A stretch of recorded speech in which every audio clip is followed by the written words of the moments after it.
Assalamualaikum warahmatullahi wabarakatuh. Perkenalkan saya Sabrina Kodinova dari Prodi Teknik Informatika Fakultas Teknologi Industri dan Informatika UHAMKA. Saya ada pertanyaan untuk Bapak. Apakah teknologi AI aman digunakan dan apakah memiliki bahaya tersendiri apabila terlalu sering digunakan? Sekian, terima kasih Pak. Wassalamualaikum warahmatullahi wabarakatuh. Oke, terima kasih ya untuk pertanyaan HAMKA Muda ya terkait dengan penggunaan AI ya. Apakah aman ya jika menggunakan AI?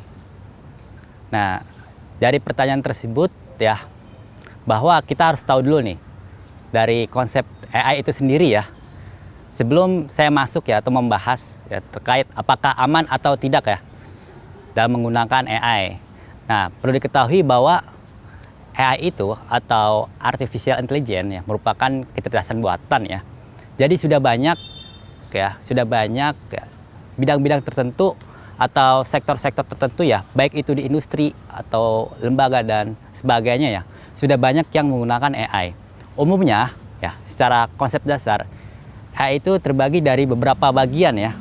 Biasanya itu AI ya dapat digunakan ya untuk ya membuat sistem-sistem yang rekomendasi ya, sistem-sistem rekomendasi. Contohnya itu ya seperti penggunaan di platform e-commerce ya. Nah, ketika HAMKA Muda ini menggunakan atau mengakses website e-commerce ya contohnya atau aplikasi ya e-commerce, itu bisa ya menggunakan terus bisa melihat produk-produk yang ada di dalam website tersebut.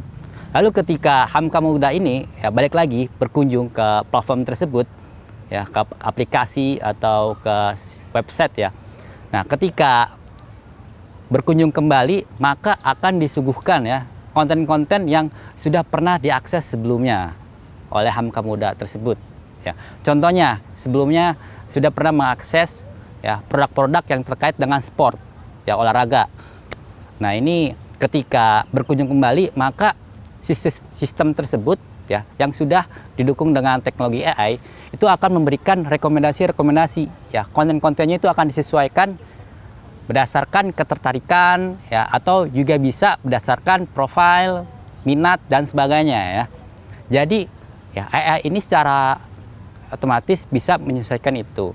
Nah, itu tadi ya terkait dengan sistem rekomendasi. Ada juga terkait dengan otomatisasi. Nah, ini biasanya ya contohnya itu ya, contoh penggunaannya seperti ya otomotif ya. Bisa diketahui ya Tesla ya. Nah, ini dengan pemiliknya itu kan Elon Musk. Nah, dia itu sudah merancang atau membuat sebuah mobil yang bisa ya secara otomatis itu bisa digerakkan ya tanpa harus menyetir. Nah, ini yang teknologi yang sangat luar biasa ya dari mobil tersebut ya, bahwa yang menggerakkan itu ya sudah dibantu dengan teknologi AI. Nah, sehingga mobil itu bisa bergerak kemanapun sesuai dengan ya destinasi yang dituju. Nah, ini bagian dari otomatisasi ya. Nah, sebetulnya banyak bagian-bagiannya. Nah, lalu ya jika ya ditanya aman atau tidak, sebetulnya balik lagi tergantung kebutuhan ya dari penggunaan itu sendiri. Oke, mungkin di sini saya akan beri konteksnya ya untuk penggunaan sehari-hari. Nah, biasanya ketika untuk penggunaan sehari-hari ya ada ya suatu istilah namanya generative AI ya. Bagaimana bisa mengenerate konten ya berupa teks. Nah, itu bisa secara otomatis. Jadi ketika contoh penggunanya itu ketika si user atau HAMKA Muda ini menggunakan ya, contohnya itu platformnya seperti ChatGPT atau yang baru-baru ini itu dari Google ya, yaitu Gemini. Nah, dari ChatGPT ini itu bisa menghasilkan informasi yang sudah disesuaikan ya dengan keinginan si pengguna atau HAMKA Muda tersebut ya. Itu bisa informasinya itu ya bisa disajikan secara personal ya. Bahkan jika ChatGPT tersebut ya diberikan pertanyaan-pertanyaan yang cukup rumit atau kompleks, nah itu bisa atau mampu menjawabnya ya. Oke, jadi kalau misalnya ditanya aman atau tidak, balik lagi tergantung kebutuhan. Tapi yang saya sangat concern ya, sangat perhatikan terkait dengan keamanan data, bahwa jangan pernah sesekali ketika kalian itu menggunakan misal ChatGPT atau apa ya, kalian itu mengupload gambar-gambar yang terkait dengan data-data rahasia ya, atau sensitif lainnya. Ini sudah diberikan sebuah statement dari ini ya, pihak OpenAI-nya itu ya, atau ChatGPT-nya. Karena ya itu akan ke-upload ya secara publik di internet. Nah, itu bayangkan kalau data-data kalian itu terupload secara publik, nah, itu menjadi suatu risiko yang sangat besar ya. Ini juga terkait dengan keamanan privasi dan data.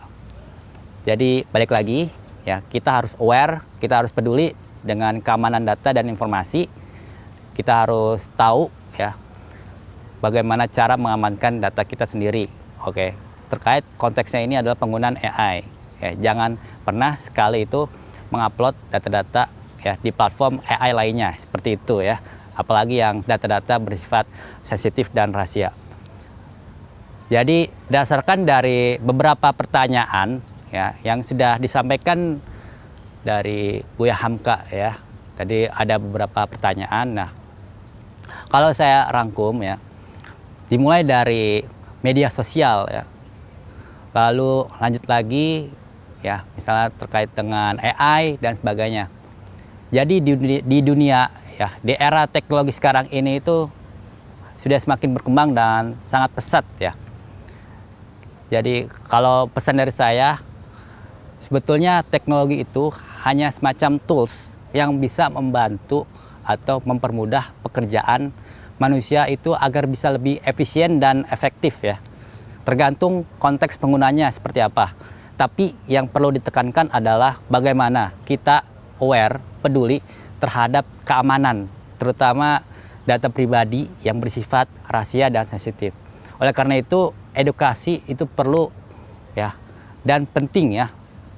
Jadi Buya Hamka ini ya, dari Hamka Muda ini ya, itu penting ya untuk bisa mempelajari bagaimana caranya mengamankan data pribadi. Ya, saya pikir itu ya kesimpulannya ya. Terima kasih atas pertanyaan-pertanyaannya yang diberikan oleh Buya Hamka. Dari saya sekian dan terima kasih. Wassalamualaikum warahmatullahi wabarakatuh.